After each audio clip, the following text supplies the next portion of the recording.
ಅಂತರಂಗ. ರಾಮ ಬಂದ. ಶಬರಿ ರಾಮನಾಮ ಜಪ ಮಾಡುತ್ತಾ ಕಾಯುತ್ತಿದ್ದಳು. ಅವಳ ಮನಸ್ಸು ಸಂಪೂರ್ಣವಾಗಿ ರಾಮನಲ್ಲಿ ಲೀನವಾಯಿತು. ಸಣ್ಣ ಶಬ್ದ ಕೇಳಿದರೂ ರಾಮ ಬಂದನೇ ಎಂದು ಓಡಿ ಬರುತ್ತಿದ್ದಳು. ಮರಗಳು, ಹಕ್ಕಿಗಳು, ಪ್ರಾಣಿಗಳನ್ನೆಲ್ಲ ಕೇಳುತ್ತಿದ್ದಳು. ನನ್ನ ರಾಮನನ್ನು ನೋಡಿದಿರಾ ಎಂದು.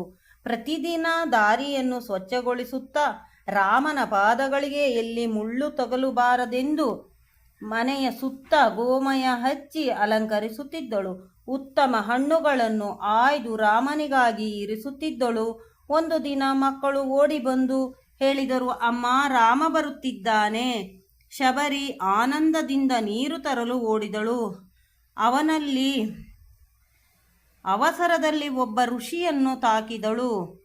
ಅವರು ಕೋಪದಿಂದ ಶಪಿಸಿದರು. ಆದರೆ ಶಬರಿಗೆ ಯಾವುದೂ ಗೊತ್ತಾಗಲಿಲ್ಲ.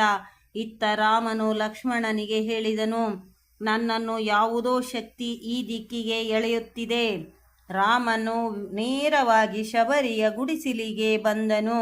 ಶಬರಿ ಆನಂದದಿಂದ ನೃತ್ಯ ಮಾಡತೊಡಗಿದಳು. ತನ್ನ ಸ್ಥಿತಿ ಮರೆಯಿತು.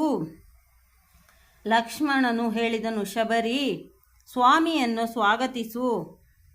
ಅವಳು ತಕ್ಷಣ ಪ್ರಜ್ಞೆ ಹೊಂದಿ ರಾಮನ ಪಾದಗಳಿಗೆ ಬಿದ್ದು ಅವನನ್ನು ಪೂಜೆ ಮಾಡಿದಳು.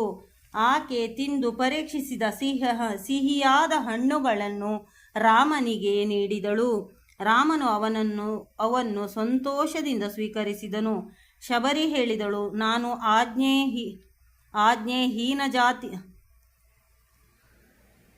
ಹೀನ ಜಾತಿಯವಳು, ನಿಮ್ಮ ಸೇವೆಗೆ ಯೋಗ್ಯಳಲ್ಲ. ರಾಮನು ಉತ್ತರಿಸಿದನು, ನನಗೆ ಒಂದೇ ಸಂಬಂಧ ಮುಖ್ಯ, ಪ್ರೀತಿ ಭಕ್ತಿ. ಅದಿಲ್ಲದೆ ಯಾರು ನನಗೆ ತಲುಪಲಾರರು. ಋಷಿಗಳು ಆಶ್ಚರ್ಯಪಟ್ಟರು.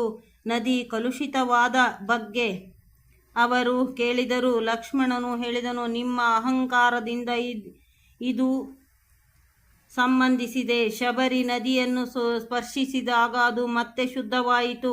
ಋಷಿಗಳು ಕ್ಷಮೆ ಕೇಳಿದರು. ಶಬರಿ ರಾಮನಿಗೆ ಹೇಳಿದಳು, ನನ್ನ ಕಾರ್ಯ ಮುಗಿದಿದೆ. ದೇಹವನ್ನು ತ್ಯಜಿಸಲು ಅನುಮತಿ ನೀಡಿ. ರಾಮನ ಅನುಮತಿಯಿಂದ ಆಕೆ ಯೋಗಾಗ್ನಿಯಲ್ಲಿ ದೇಹತ್ಯಾಗ ಮಾಡಿದಳು.